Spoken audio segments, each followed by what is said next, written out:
Yo, yo, yo. It is a nice, beautiful Saturday morning in October.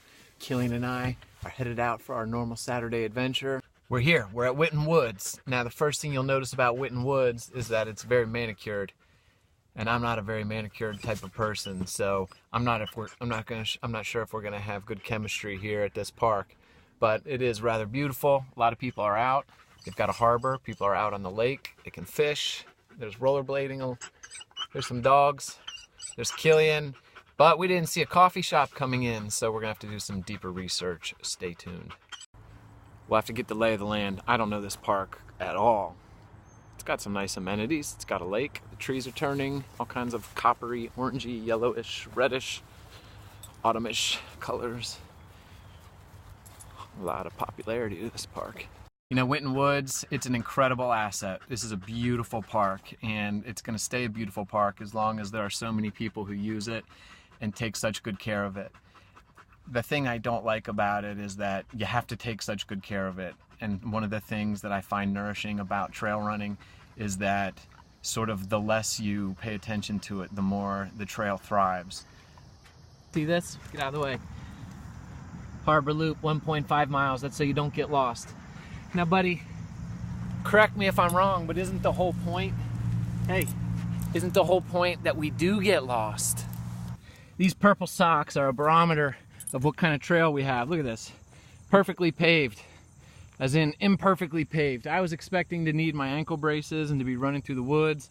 Now, where I come from, I don't call this a trail, but today we're gonna pretend like it's a trail. But this place is through and through establishments. Bum, bum, bum. Now, I specifically asked the docent or the parking lot attendant or whatever we want to call him, the ranger who was guarding the entrance to the park. I said, what should we do here if we want to run and go through the woods? He said, we have a paved trail that goes 1.7 miles. You should do that. I said, what about in the woods? He said, no, we don't have anything like that. This is why we trust the park rangers, but we verify. We ain't got nothing like that. We ain't got nothing like that. We ain't got nothing like that. Trails through the woods. Horseback riders only. I am a horseback rider, so I'm gonna use this. We ain't got nothing like that. Trails through the woods. Hikers and pets prohibited. Well, we're not doing this again. But we are literally up shit creek without a paddle. I'm here on the trail that they said didn't exist. It actually exists, but it's not, I don't want to say illegal, but it's somewhat prohibited that I'm here with my pet running, and I don't have my ankle braces, so this is tough. Don't drink that. That's why you have diarrhea. This is the perfect location to share a little bit of Moby Dick. I was inspired by a talk given by my new buddy Jeremiah of White Whale Tattoo, and that white whale is a perfect metaphor for what's going on here today, what's going on here at every trail run. I'm going to read a little section of Moby Dick. It's kind of a famous section.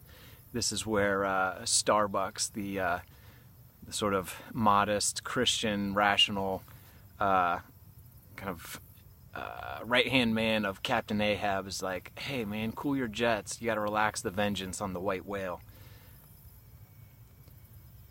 Vengeance on a dumb brute, cried Starbuck. That simply smote thee from blindest instinct? Madness.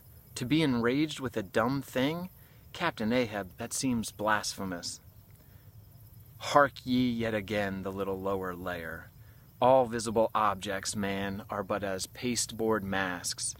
But in each event, in the living act, the undoubted deed there, some unknown but still reasoning thing puts forth the moldings of its features from behind the unreasoning mask.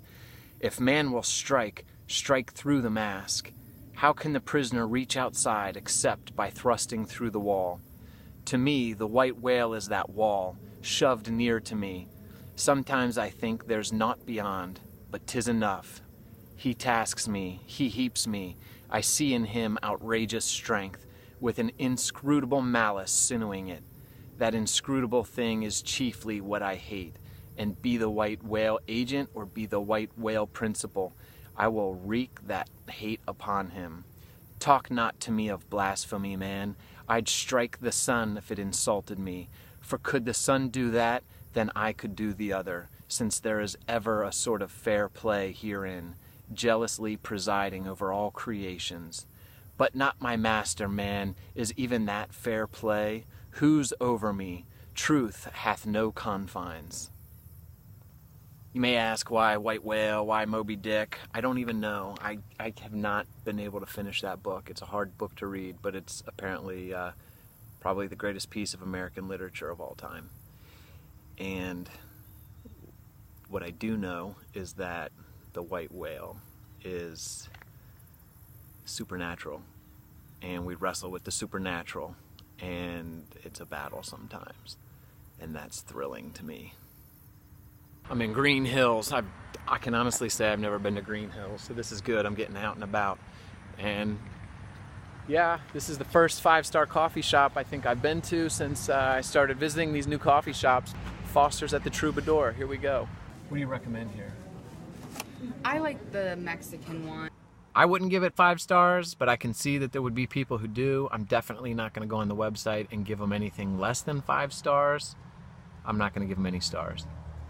Coffee's good though. It's Mexican. It's really good. You guys are doing your thing, and I love it.